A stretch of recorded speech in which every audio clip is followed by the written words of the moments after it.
학업량 정말 많죠. 대치동 학원가만 가도 초등학생들이 밤 10시까지 짜투리 시간에 편의점에서 컵라면으로 때우고 그 다음 학원 가고 그 다음 학원 가고, 엄마들은 이제 라이드 하려고 대로변에 쫙 차 있고 가방이 너무 무거워서 어깨 축 처져가지고 다니는 거 보면 정말 대치동 도곡동 그 근처에 사시는 우리 동료 소아정신과 선생님들이 너무너무 불쌍하고 안타깝고, 소아정신과 의사로서 이 문제를 어떻게 해결해야 될지 모르겠다고 걱정을 하시는 분들이 참 많아요. 너무 어린 나이에 이런 현상들이 정말 심각한 것 같긴 합니다. 뇌라는 거는 재충전하고 외웠던 거, 공부했던 걸 정리하는 시간이 필요해요. 근데 그 시간이 바로 휴식 시간입니다. 근데 그 휴식 시간은 수면을 통해서 하는 게 가장 좋아요. 릴렉스하고 스마트폰을 보면서라든지 게임을 하면서 쉰다고 하는 아이들도 있지만, 사실은 이것 또한 뇌가 계속 일을 하고 있는 거기 때문에 가장 좋은 건 휴식을 적절하게 취하고 가장 친밀하고 편안한 사람과 함께 정서적 교류를 나누면서 쉬는 게 가장 좋습니다. 근데 그 시간 전혀 없이 계속 공부, 밤 12시, 1시까지, 그럴 경우에 뇌는 과부하가 걸리는 것이죠. 그래서 공부 양은 엄청나게 많은데 정작 학습의 결과물은 썩 좋지 않은 아이들을 주변에서 드물지 않게 보실 수 있을 거예요. 많이 집어넣기는 하지만 그거를 정리하고 자기 거화시키는 시간이 희생되기 때문이 아닐까라고 생각을 합니다. 그래서 아주 조기에 어머님들이 아이를 빨리 공부를 좀 잘하게 만들고 싶고, 우리 아이가 성공하는 아이로 만들고 싶은 욕심에 선행학습들을 시키는 경우가 있고, 주변에서 또 다 하니까 아이만 뒤처지면 또 안 되니까, 상대적인 거니까 불안해지셔가지고 또 이 학원 저 학원 알아보고 우리 아이도 저기 보내야 되는 거 아니야? 그러면서 이제 막 3, 4살짜리 아이들 영어 유치원 보내고 학습지도 난이도가 있는 초등학교 거 막 시키시고, 이제 그런 분들이 있는데, 그런 선행학습의 폐해가 바로 그런 것이에요. 우리가 뇌는 너무 공평해서, 건물로 치면 정서적 뇌, 피질 하 구조가 탄탄하게 받침을 해줘야지 인지적인 능력을 발휘할 수 있는 피질이 그 위에 잘 쌓이고 빛이 날 거 아니겠습니까? 근데 피질하 구조가 부실하게 되는 것이 바로 쉬지 못한다던가 정서적인 어떤 충족감이나 안정감이 희생된다거나 거기에 부실 공사가 생겨버리면 결국은 어느 시점에서 무너져 버리는 건축물처럼 문제가 생길 수가 있다는 게 가장 심각한 그런 현상입니다. 우리 뇌는 타이밍이 있습니다. 발달의 경로를 잘 따라가면서 교육을 시키는 게 굉장히 중요해요. 그거를 적기 교육이라고 해요. 조기 교육이 아니라. 적기 교육이 중요한 이유는, 이거는 뇌 가소성의 원리하고 연관이 있는데, 우리가 뇌 가소성이라는 건, 뇌는 굉장히 유연해서 태어난 이후에 뇌가 어떤 자극에 의해서 변할 수 있다는 게 뇌 가소성의 이론이거든요. 근데 뇌 가소성도 2가지 종류가 있어요. 경험 기대형 뇌 가소성이 있고 경험 의존형 뇌 가소성이 있어요. 경험 기대형 뇌 가소성은 뭐냐면, 아이가 그 연령대, 그 원령대에 받아야 할 자극을 받으면 예정된 뇌 회로가 생성이 된다는 것이죠. 근데 그 시기에 받아야 될 자극이 아닌 다른 자극을 받거나, 또는 그 받아야 될 자극이 안 들어오고 부족해. 그렇게 되면 경험 기대형 뇌 가소성이 망가지게 돼요. 그거를 적기 교육, 조기 교육과 연결시켜서 설명을 한다면, 조기 교육을 하면 아이들이 2, 3세 때 어린 나이에 가장 중요한 그 뇌 회로는 정서적 회로거든요. 정서적 안정감을 관장하는 뇌 영역이 탄탄하게 견고해져야 돼요. 근데 그 부분이 부실해져요. 조기 교육을 해버리면, 아니 인지 발달이 아직 전두엽이나 피질이 제대로 작동하고 있지 않고 그게 지금 발달할 때가 아니거든. 그런데 거기에 막 외우라 그러고 앉아서 막 40분간 영어 단어를 암기해야 되고, 뭔가 인지적인 과제물을 자꾸 아이한테 주게 되면 아이는 정서적으로 받아야 될 자극이 기대되지 않는 것들이 들어오면서 뇌 가소성이 제대로 이루어지지 않게 된다는 거, 정서적 뇌가. 근데 적기 교육을 한다면, 비록 우리 옆집 3살짜리 아이보다 영어 단어 하나 못 외고 사과를 애플이라고 말은 못해도 어린이집 가서 또래 애들하고 즐겁게 소꿉놀이 잘하면서 놀고, 엄마 아빠랑 부비부비 하면서 사랑받으면서 플레이를 아주 신나게 하는 아이의 뇌는 먼 훗날 자기주도적 학습을 할 수 있는 그런 아이가 되는데, 선행학습을 일찍 너무 해버리고 인지적 과부하가 걸린 아이는 정서뇌가 이제 부실한 것이 언제 드러나냐면 초등학교 이후에 문제가 돼요. 바로 경험 기대형 뇌 가소성에 문제가 생겼기 때문에 와르르 무너지게 되는 것이죠.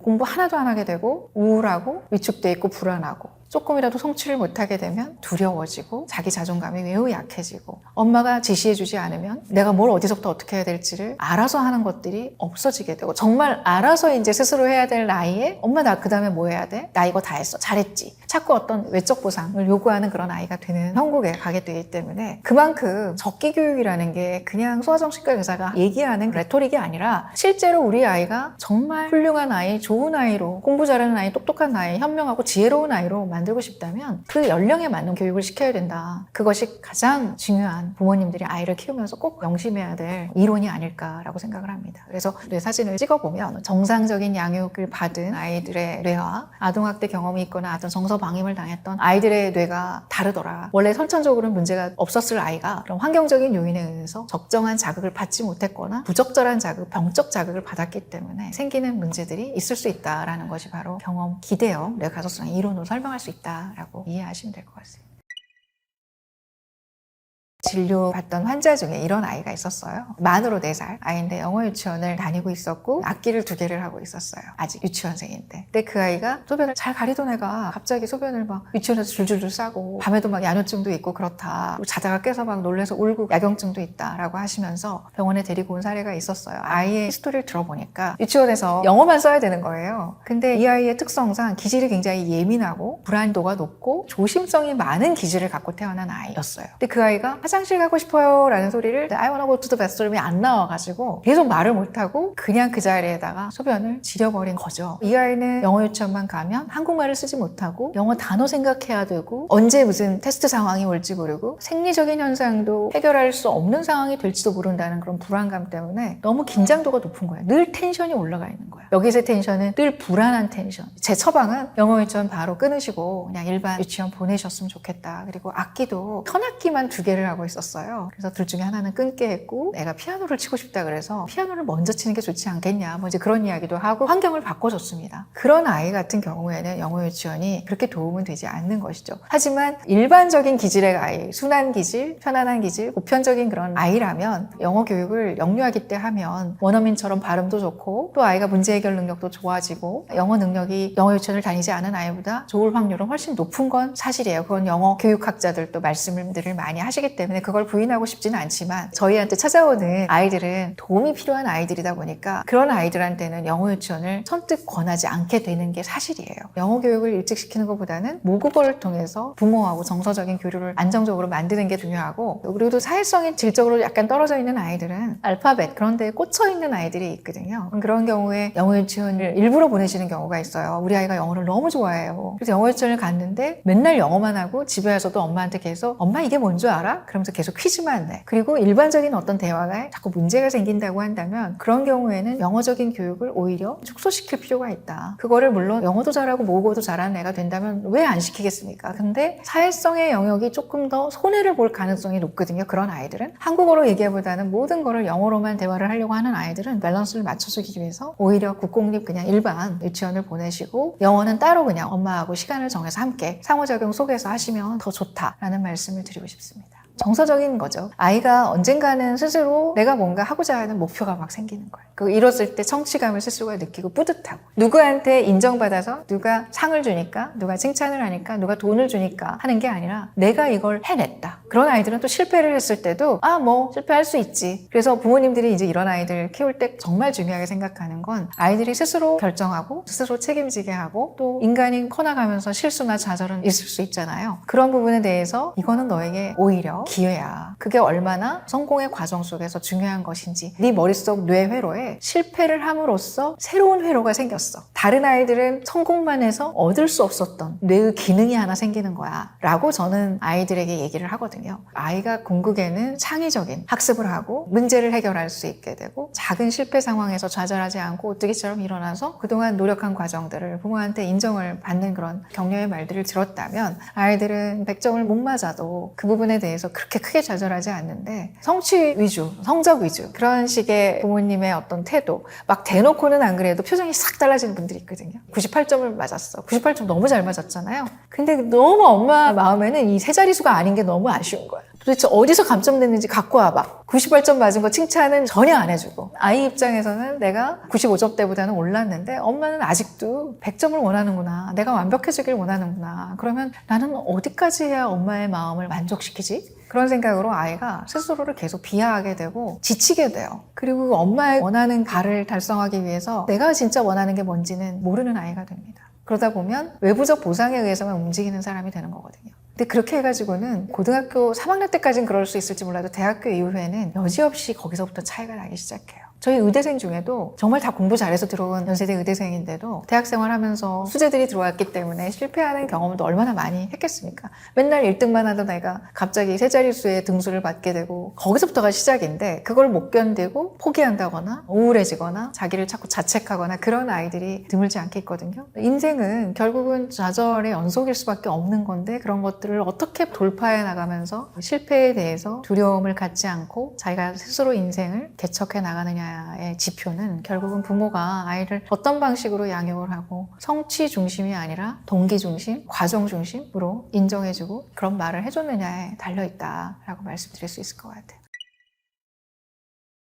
흔히 IQ가 꽤 높게 나오면 부모님들 우리 아이 영재인가? 그래서 영재원 같은 데를 알아보시는 분들이 꽤 있고 뭐 영재 테스트도 어디서 우연히 검사했더니 영재라는 얘기를 들으면 정말 영재인가? 그래서 검사 결과를 저에게 갖고 오셔서 우리 아이를 어떻게 키워야 되나요? 이렇게 이제 물어보시는 분들이 드물지 않게 있는데 아이가 지능이 좋은 것은 영재의 한 일부 요소긴 합니다. 하지만 지능만 좋다고 영재는 아닙니다.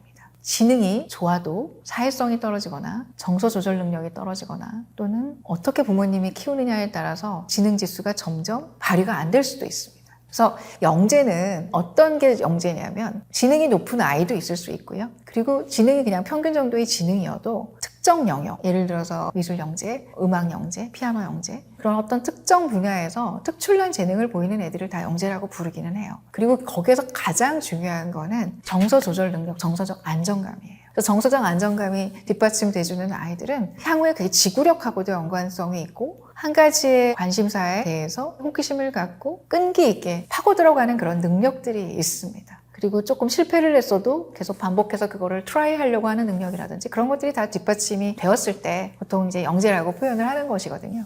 그래서 일례로 영재인 줄 알고 아이가 뭐 마치 걸어다니는 백과사전처럼 아는 게 너무 많은 아이였는데 부모님이 저에게 우리 아이가 영재인 줄 알고 그동안 키워왔는데 학교를 들어가더니 친구 관계에서 계속 트러블이 생기고 애들 사이에서 쟤 재수없어. 쟤는 너무 잘난 척만 해. 그러면서 애들한테 따돌림을 당하게 됐어요. 그래서 찾아봤더니 우리 아이가 뭔가 사회성 발달에 문제가 있는 것 같아요, 선생님. 그리고 친구들이 그냥 한 농담인데도 너무 얘는 진지하게 받아들이고 발끈해서 친구들하고 다투게 됐다는 거죠. 약간의 피해의식이 있는 아이라고. 그래서 이제 그 아이를 데리고 와서 이렇게 제가 평가도 해보고 면담도 해보니 그 아이가 고기능 자폐, 과거에 이제 아스퍼거라고 불렸던 아는 건 굉장히 많고 특정 분야에 대해서 굉장한 지식을 갖고 있는 아이였어요. 어른만큼. IQ도 그 아이가 거의 147쯤 되는 그런 아이였는데 말을 할 때 굉장히 어른처럼 말을 해요. 조숙하게. 그리고 마치 애들하고는 교류가 안 되고 유치하다고 생각하고 아이들이 조금만 룰을 어기거나 선생님 눈을 피해서 장난을 치면 본인이 마치 선생님인 양 지적질을 하고 다니니까 애들 사이에서는 아무래도 인기가 없을 수밖에 없겠죠. 그래서 그런 문제 때문에 치료로서는 사회성 훈련을 하고 애들한테 훈계를 하거나 가르치는 건 선생님이 하는 것이지 네가 할 일은 아니다라고 이제 훈련도 좀 하고 또 이 아이의 어떤 사회성 발달의 문제가 어디에서 비롯되는지도 파악하고 그래서 도움을 이제 좀 받고 많이 좋아진 아이가 있었습니다. 타고난 겁니다. 기프티드 차일드라고 하죠, 보통. 타고난 영재성이 유지가 되고 살아나가면서 꽃을 피우고 어떤 생산적인 역할을 하는 사람이 되려면 양육의 환경과 부모의 역할이 굉장히 중요합니다. 근데 영재성을 갖고 태어났는데 부모님이 그 아이를 정서적으로 굉장히 불안하게 만든다거나 학습에 대한 너무 과부하를 시킨다거나 너무 과도한 기대 그런 부분에서 이제 스트레스나 압박을 준다면 그 아이의 영재성은 사그라들게 돼요. 오히려 아이를 그냥 뒤에서 따라가 주면 돼요. 그리고 그런 아이의 영재성을 조금 더 잘 지도해 줄 수 있는 사람을 어떤 시점에서는 만나게 하는 거는 도움이 되겠죠. 근데 너무 어린 시절에 한참 이제 뛰어놀기도 하고 쉬기도 해야 될 시기에 커리큘럼을 꽉 짜가지고 아이를 갖다가 초등학교 때 막 대학을 보낸다거나 미적분을 가르친다거나 저는 그런 것들은 정말 바람직하지 않고 그 시기에 해야 될 또래 관계라든지 사회성적인 훈련이나 그런 자극들을 많이 줄 필요가 있다. 그래야 나중에 영재성도 더욱더 꽃이 피고 빛을 발하게 된다라는 말씀을 꼭 드리고 싶습니다. 아이들의 거울은 부모거든요. 아이들은 부모를 보고 똑같이 해요. 그러니까 참 재밌는 게 저도 이제 아이들이 지금은 다 컸지만 예전에 우리 애들이 이제 초등학교 입학 전이었는데 TV를 보다가 우리 아이들이 계속 거실을 왔다 갔다 하는 거예요. 막 놀면서 지들끼리 막 싸우기도 하고 야 너희들 조용히 엄마 드라마 보니까 그러고 싶은 마음이 여기까지 올라왔거든요. 근데 그러지 않고 TV를 일단 껐어요. 그리고 제가 책장에서 책을 빼서 조용히 읽기 시작했어요. 아이들이 막 지들끼리 왔다 갔다 하다가 무슨 말을 하지도 않고 자기 방에 있는 그림책을 하나씩 꺼내가지고 와서 제 옆에 양쪽에 앉는 거예요. 그래서 막 이렇게 똑같이 읽는 신용을 하는 거야. 저는 그 모습을 제가 이제 책에도 그걸 썼거든요. 아이는 언제나 옳다라는 책에 애들은 무조건 부모를 따라하는 경향들이 있거든요. 그런 모습도 모방을 하는데 가치관도 모방을 하지 않겠습니까? 아이들은 다 보고 배워요. 애들이요 말을 안 해도 엄마의 그 표정만 보고 비언어적인 제스처만 봐도 우리 엄마가 좌절했구나, 슬프구나, 어떤 부분에 중요한 가치를 두고 있구나 대번에 알아요. 얼굴은 98점 맞았다고 실망 가득한 표정인데 말로만 노력했으니까 됐어 라든지 98점도 훌륭하다라고 말하지만 사실 표정은 뒷받침해주고 있지 못하다면 그거를 애들이 모를까요? 다 알죠. 이제 어머님이 그런 성취지향적인 성공지향적인 가치관을 내가 부모로서 갖고 있는지를 좀 한번 체크해 보시고 그런 부분이 내가 좀 있는 것 같다 그렇다면 표정에서 벌써 그 가치관이 드러나기 때문에 본인의 가치관을 바꾸셔야지 거죽만 바꾸시면 안 돼요.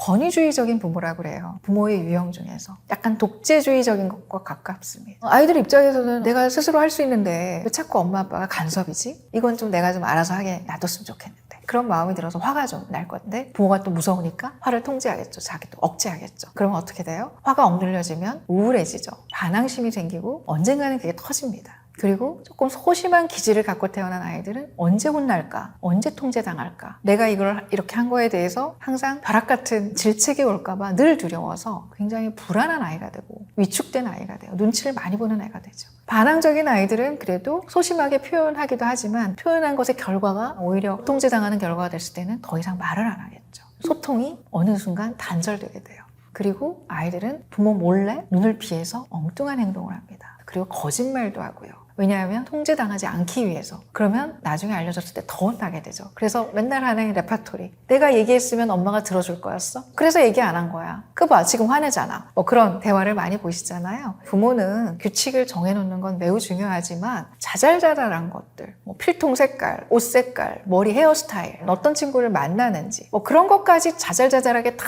통제하시려는 부모님들이 꽤 있거든요. 그래놓고 정말 큰 결정은 또 애한테 밀어. 야, 너 그렇게 공부하기 싫으면 뭐 전학 갈래? 유학 갈래? 그걸 왜 그 애한테 물어봐? 그런 큰 결정은 애한테 물어보는 게 아니에요. 정말 중요한 진로에 대한 결정이나 학교 환경과 관련된 그런 결정들은 사실은 부모가 해야 될 거거든요. 근데 그걸 거꾸로 하시는 분들이 많아요.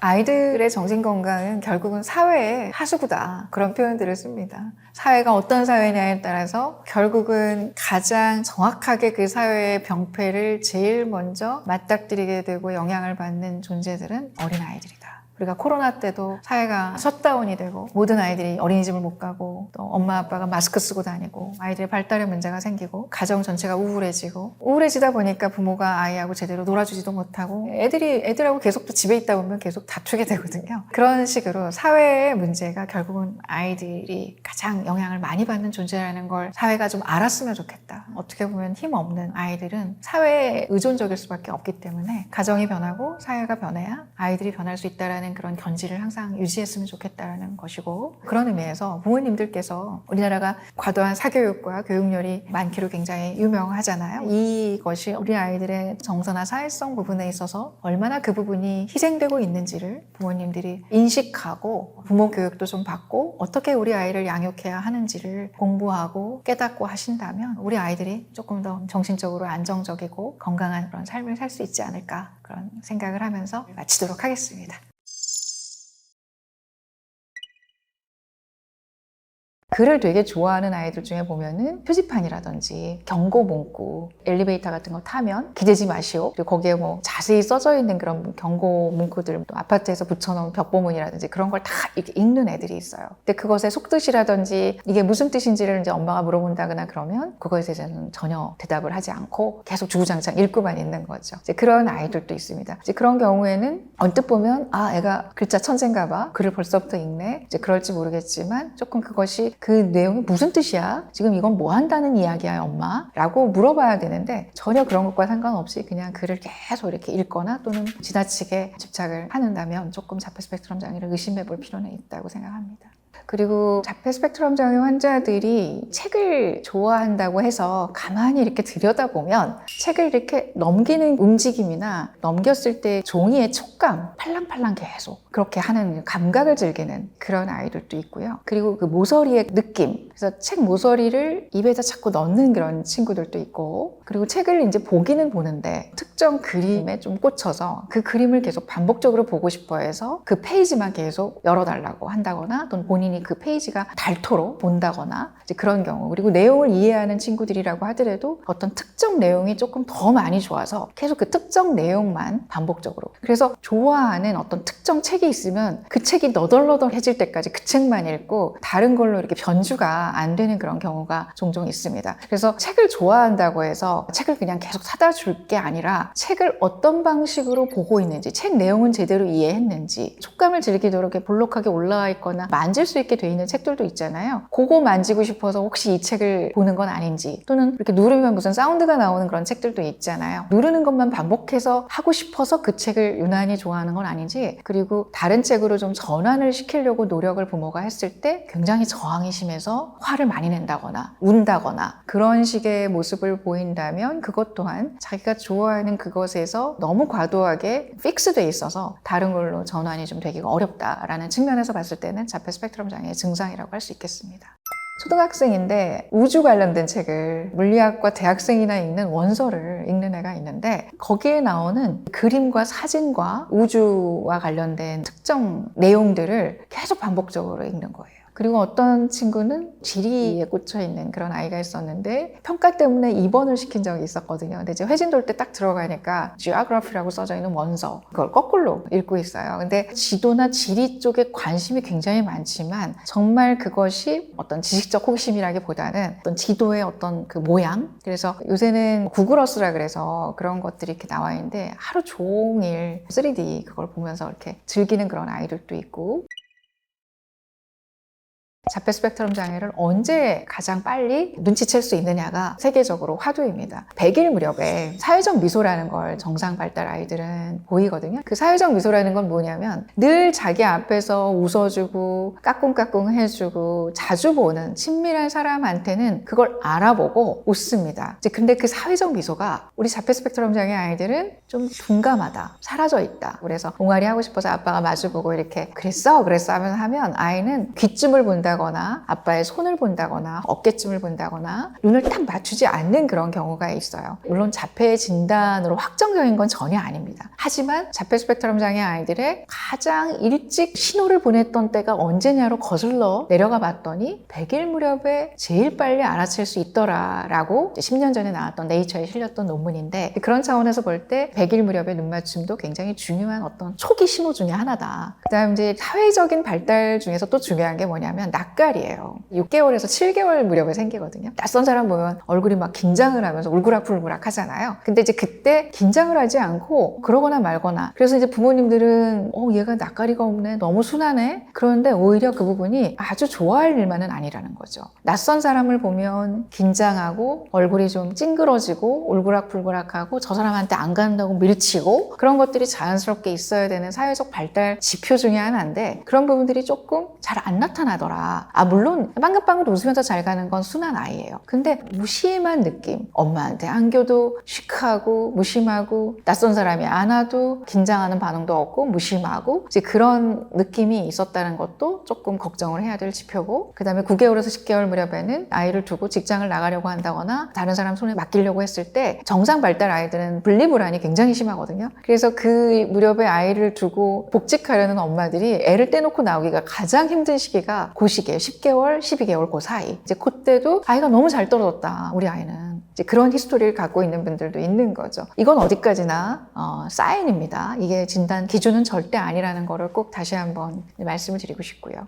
그래서 18개월 때부터가 이제 굉장히 중요해지는데 아이들이 자박자박 이제 걷기 시작하는 게 보통 돌 때잖아요. 걸어다니면 기동성이 늘어나니까 애가 막 만져서는 안 될 것도 만지고 집안에 있는 온갖 자기 손을 집어넣을 수 있는 건 다 집어넣고 막 그렇기 때문에 위험한 상황들이 많이 연출이 된단 말이죠. 그럴 때 보통 부모님들은 애 이름을 부르죠. 땡땡아 그만 이제 그러면서 아이를 단돌이 해야 될 일들이 많이 생기잖아요. 그럴 때 애가 엄마가 이렇게 불렀는데 왜 안 쳐다보지? 안 보고 지 갈 길을 가지 자꾸? 꼭 그 앞에 가가지고 애를 다시 한번 크게 불러야 되는 일이 벌어지거나 청력에 문제가 있는 것도 아닌데도 불구하고 이게 이제 왜 중요하냐면 그 무렵에 사회적 지표라는 것이 사회적 참조라는 게 있어요. 내가 어떤 행동을 할 때 나한테 가장 중요한 대상의 표정을 살피는 거예요. 내가 이걸 만져도 될까 안 될까 체크하는 거죠. 그래서 가장 그 중요한 대상은 누구예요? 양육자잖아요. 그런 사람이 괜찮아 그거 만져도 돼 장난감이니까 괜찮아 그러면 승인을 받으면 아이가 그걸 하던 거를 하죠. 근데 그거 위험해 안 돼 뜨거워 그러면 애가 멈춰야 되는데 그걸 안 하는 거죠. 애를 들어서 어디다 다른 데다 놔야 되고 잡아야 되고 그러니까 부모님들 입장에서는 애가 말을 안 듣고 산만하다 그렇게 느끼는 경우가 많은데 이건 산만한 게 아니라 굉장히 중요한 지표입니다. 그래서 자폐 스펙트럼 장애 진단을 가장 일찍 내릴 수 있는 원령은 한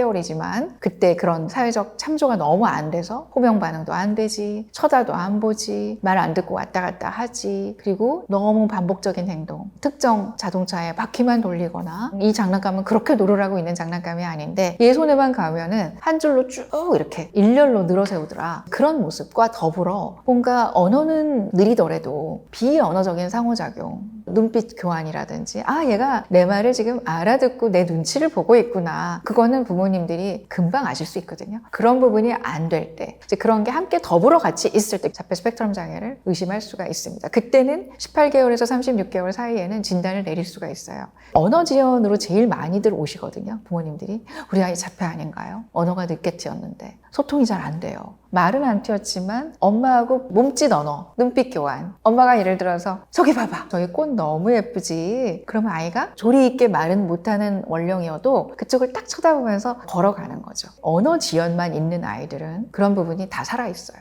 그래서 우리 아이가 말만 느리지 언어 이외의 소통은 전혀 문제가 없고 제 말귀도 다 잘 알아듣고 말은 유창하게는 못해도 자음옹알이 정도는 나온다. 그런다고 한다면 자폐 스펙트럼 장애를 걱정하실 필요는 전혀 없습니다. 그러면서 뭔가 제한적인 관심사, 숫자 좋아하고 반복적인 행동이 있다고 또 그것 때문에 걱정하시는 분들이 꽤 있는데 소통이 일단 문제가 없다면 자폐일 가능성은 좀 떨어집니다. 사회적인 의사소통에 결함이 같이 동반됐을 때 자폐 스펙트럼 장애라고 하는 것이기 때문에 숫자만 좋아하고 그렇다라고 해서 자폐를 걱정하실 필요는 없어요.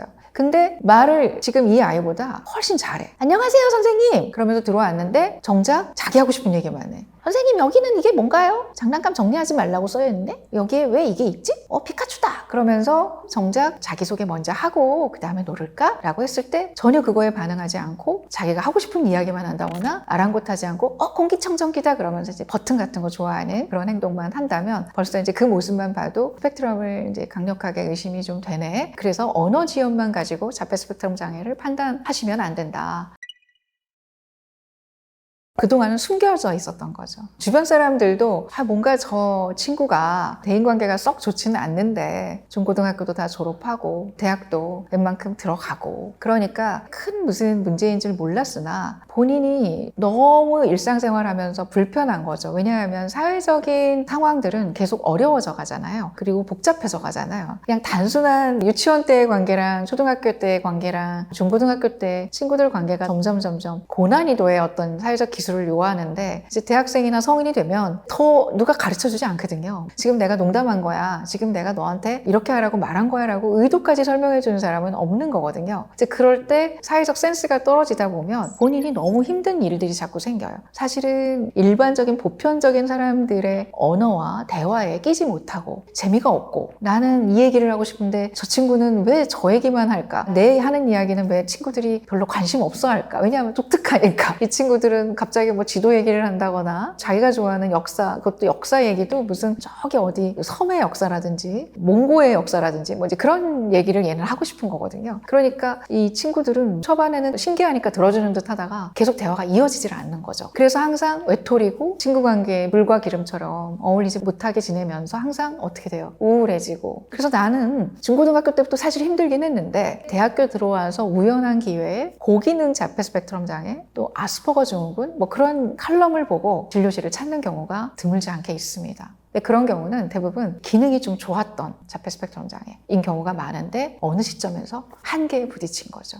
근데 하나같이 이구동성으로 하시는 얘기가 이걸 알아서 개안된 것 같았다. 이것 때문에 그랬다는 걸 알고 나서 너무 마음이 편해졌다 라고 하시는 분들도 있고 부모님들도 비슷한 이야기들을 하세요. 친구 관계에서 어려움들이 생기고 또 공부도 꽤 잘했던 아이가 중고등학교 가면 문제 해결력이라든지 다양한 어떤 창의적인 과제들이 요구되는데 거기에서 전혀 역량이 발휘가 안 되니까 그리고 억양이라든지 말투라든지 그런 부분들이 아이가 좀 독특한 부분들이 있거든요. 이상한 변호사 우영우에서의 그 우영우의 말투가 좀 과장된 말투긴 하지만 그렇게 하이톤이고 단조롭고 일반적인 아이들이 악센트를 두는 것과 좀 다르게 두고 좀 지나치게 부자연스러운 그런 억양들을 갖고 있는 경우가 드물지 않게 있는데 이것이 스펙트럼 때문에서 비롯된 것이었구나 라는 거를 깨닫는 순간 굉장히 좀 편해지고 자기 문제를 알았기 때문에 그 다음에 이제 어떻게 대처해야 될지도 배우게 되면서 삶의 질이 조금 더 나아지는 그런 사례를 드물지 않게 보고 있습니다. 우리가 라디오 주파수 맞출 때 정확하게 안 맞을 때 노이즈가 많이 생기잖아요. 지지지지거리고 여러 가지 소리들이 막 혼합되어서 들리는 그런 세상. 그래서 그 중에서 노이즈를 걸러내고 사람의 말소리를 들어야 하는데 그걸 신호라고 한다면 신호와 노이즈가 뒤섞여서 무엇이 신호인지 무엇이 노이즈인지를 잘 구분하지 못하여 사람이 자기한테 말하는 또는 지시하는 그런 소리들이 잘 안 들리게 돼요. 우리가 백색소음이라고 하는 거 있잖아요. 빗소리라든지 생활소음 그런 것들이 다 신경 있어요. 근데 우리는 우리 집 안에서 나는 소리가 아니니까 필터를 하잖아요. 근데 스펙트럼 환자들은 그걸 필터링을 잘 못하다 보니 자기한테 중요한 이 공간 안에서 벌어지는 사람과의 대화에 신경을 쓰기보다는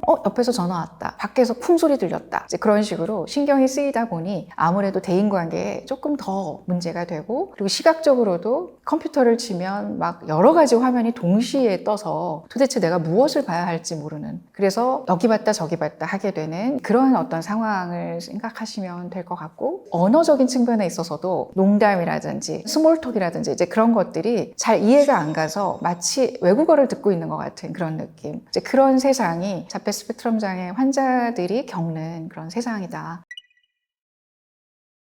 제일 첫 번째는 사회적 인식이 굉장히 증가를 했어요. 그래서 유튜브만 켜도 카페만 들어가도 또 인터넷 검색만 해도 자폐 스펙트럼 장애가 무슨 병인지를 알 수 있는 그런 정보 범람의 시대가 됐잖아요. 또 전문가의 수도 늘어났고 진단 도구도 굉장히 정교화됐고 무엇보다도 부모님들이 자녀의 정신건강에 대해서 굉장히 관심이 많아서 일찍부터 발달에 관련된 이제 책도 많이 찾아보시고 강의도 많이 보시고 그러면서 대중의 인식도가 많이 늘어났다. 그게 가장 첫 번째 이유이고요. 그 다음에 이제 두 번째는 시대가 환경 호르몬에 많이 노출되고 있는 건 사실이지 않습니까? 그래서 환경 호르몬의 영향, 그로 인한 유전적인 변이. 세 번째는 부모님들의 고령화, 노산을 하시는 분들도 있고 또 아빠 나이도 무시를 못해요. 아빠가 나이가 많으신 경우에 아무래도 정자의 노화 때문에 여러 가지 유전적 변이가 일어날 확률이 높아지는 건 사실이기 때문에 그런저런 요소들이 자폐 스펙트럼 장애 유병률을 세계적으로 높이고 있는 게 아닌가라고 추정을 하고 있습니다. 아직까지는 자폐 원인이 정확하게 밝혀져 있지는 않지만 그래도 가장 유력한 가설은 유전적인 요인이고요. 왜냐하면 이제 쌍둥이 연구 같은 이제 가족 유전 연구 같은 것들을 보면 일란성 쌍생아 간의 일치율이 거의 90% 이상. 이란성 쌍생아는 30에서 50% 정도 진료실에 많이 오는데 한 아이가 중증 자폐인데 한 아이가 정상인 아이도 있어요. 이란성 쌍생아. 근데 일란성 쌍생아인 경우는 10명의 일란성 쌍생아가 온다 그러면 거의 9명은 둘 다 자폐인 경우가 많습니다. 그리고 형제 간에도 자폐 이완율이 있지만 일란성, 이란성보다는 조금 덜해요. 이제 그게 무슨 이야기를 하냐. 유전자의 일치도가 높으면 높을수록 자폐 일치율은 점점 커간다. 근데 그런 부분에서 유전적 요인이 가장 유력하다. 하지만 어떤 특정 유전자가 자폐를 유발한다거나 어떤 특정 유전자의 변이가 아니라 다양한 유전적인 요소가 조합을 해서 생긴다. 또는 어떤 신생 변이. 아까 얘기 드렸던 환경적인 그런 호르몬의 변화 또는 식이습관의 변화, 감염, 노화 그런 것들이 다 신생 유전자 변이를 일으켜서 자폐 스펙트럼 장애를 유발시킨다는 그런 이야기들이 가장 유력한 가설 가설이고, 그런 유전자의 변이가 이제 생기면 뇌에 사회성을 담당하는 회로에 문제가 생기게 돼요. 그러면 우리에게 보여지는 지금까지 말씀드렸던 자폐 스펙트럼 장애들의 증상이 이제 나타나게 된다, 그렇게 이해하시면 될 것 같습니다. 심각도에 따라 너무 다른데요. 연령, 언제 찾아왔느냐, 지금 이 아이가 48개월이냐, 만 6, 7세냐, 그거에 따라서 치료의 양상이 다르고, 또 심각도가 지금 언어가 발화가 안 된 상태냐, 언어가 어느 정도 나왔느냐, 언어는 꽤 유창한데 소통이 안 되느냐, 이제 그거에 따라서 치료의 방법이 너무너무 다양한데요. 이제 크게는 언어 치료와 또 ABA라는 그 행동 수정 치료입니다. 그래서 언어 치료는 언어가 잘 안 나오고 양적으로 부족한 아이라면 언어의 양적인 증강을 위한 치료에 집중을 먼저 해야 되겠죠, 개별적으로. 언어가 어느 정도 나왔는데 뭔가 소통이 안 되고 엉뚱한 반응을 하고 외운 대로만 말하려고 그러고 부어체적인 표현이 좀 잘 안 나오는 그런 아이라고 한다면 화용 언어 치료를 해야 돼요. 그리고 행동적으로도 응용 행동 분석이라는 치료인데요. 본인이 문을 열 때 번호키를 본인이 꼭 눌러야 되는 그런 아이들이 있거든요. 근데 계속 오류가 나니까 아니야, 엄마가 누를게 하면 바닥에 누워서 난리가 나는 거죠. 울고불고. 이제 그런 경우에 행동치료를 한다고 가정을 해봅시다. 그러면 번호키를 네가 누르지 않고 오늘 참고 엄마가 누를 거야. 그리고 네가 이걸 잘 참으면 엄마가 집에 들어가서 참 잘했다는 하트 스티커를 하나 줄 거야. 또는 그 아이가 좋아하는 번호키 모양의 뭔가를 대신 누르게. 그 욕구를 참는다면 너한테 어떤 베네핏이 올 거야 라고 미리 예고해주고 그걸 참게 해주는 것이죠. 그러니까 문제 행동을 한다 그래서 알았어 이번까지만 번호키 그럼 누르고 다음에는 안 돼? 그렇게 하시는 분들이 의외로 있거든요. 애가 왜냐하면 고집이 그냥 일반적 고집이 아니거든요. 우리 스펙트럼 아이들의 고착의 정도는 너무 세서 부모님들이 감당을 못하는 경우도 꽤 있습니다.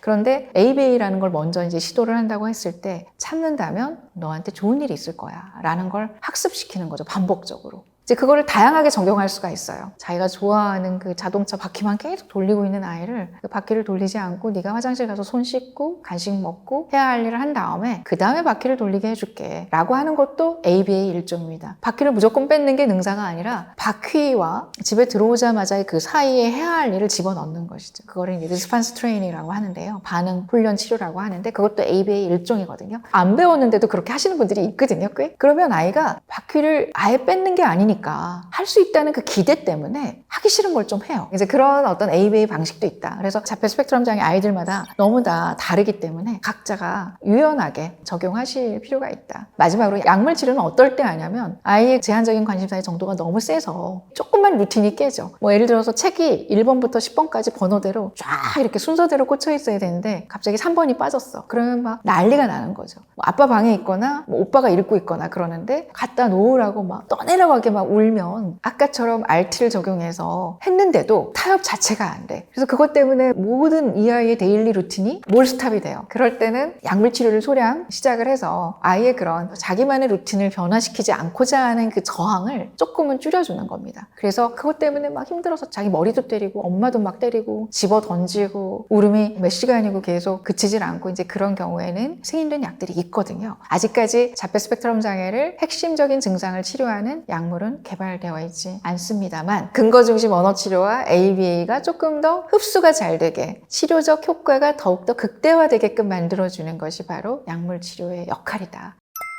자폐 스펙트럼 장애는 너무 안타깝게도 완치는 불가능하다. 완치가 됐다고 말씀하시는 분들은 아마도 자폐의 정도가 어릴 때 도구로 진단 내렸을 때는 살짝 속해 있었으나 아이가 지능도 좋고 경과가 매우 좋은 아이가 부모님이 이제 열심히 치료를 이렇게 하게 되면 커가면서 아이들이 어느 시점에서는 스스로가 사회생활, 또래 관계를 통해서 습득하고 본인이 자기 것으로 만드는 아이들이 드물지 않게 있거든요. 전제는 굉장히 경미했었던, 경미한 것이 희석이 되다 보면 아주 연해지면은 투명해 보이잖아요. 하지만 정확한 표현은 완치됐다기보다는 상당히 많이 완화가 돼서 티가 거의 안 난다. 그렇게 생각하시면 될 것 같습니다.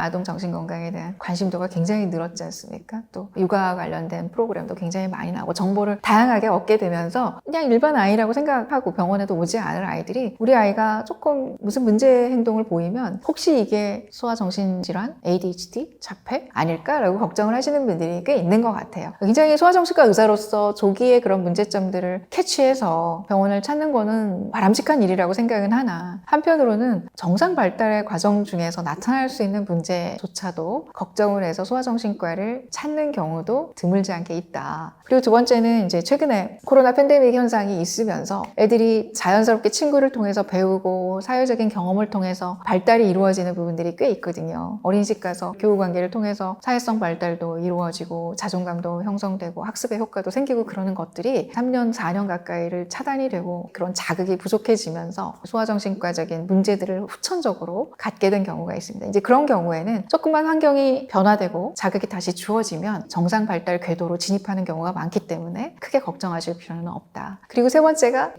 디지털 관련된 문화가 굉장히 심각하긴 한데요. 스마트 기기에 그만큼 많이 아기 때부터 영유아기 때부터 노출돼 있다. 근데 저희 소아정신과 의사들은 영유아기 스마트 기기에 너무 조기 노출은 아이들 뇌 건강에 좋지 않다라고 여러 번 경고를 하고 있거든요. 그래서 스마트 기기는 가장 늦게 해줄수록 좋다. 정해주고 싶다면 시간을 아주 짧게 정해놓고 함께 해라 라고 항상 강조를 하고 있다. 소아정신과를 많이 찾게 되는 그런 이유들이 한 3-4가지 정도로 얘기를 할 수 있을 것 같습니다. 자폐는 후천적인 양육 환경 때문에 생기는 병이 전혀 아닙니다. 뇌 발달에서 이미 어떤 사회성 회로를 관장하는 회로의 문제가 있어서 태내에서 이미 자폐 스펙트럼 장애의 소인을 갖고 태어난 것이기 때문에 부모님이 탓이 아니다. 부모님의 양육을 잘못해서 태교를 잘못해서 내가 일찍 아이를 어린이집에 보내서 아이가 어릴 때 부부싸움을 많이 해서 또는 내가 너무 아이하고 못 놀아줘서 그런 것 때문에 자폐가 생겼다라고 생각하시면 오산이고요. 물론 환경적인 요인 때문에 마치 자폐처럼 보이는 그런 모습을 몇 개월 정도 일시적으로 보일 수는 있습니다. 하지만 그게 진짜 자폐는 아니거든요. 그러니까 그런 것과 혼동을 하시면 안 된다. 그래서 진짜 자폐가 맞다면 그 아이는 부모의 양육 문제 때문에 생기는 것은 아니니 절대 어떤 죄책감을 가지지 않으셨으면 좋겠다라는 말씀을 마지막으로 드리고 싶습니다.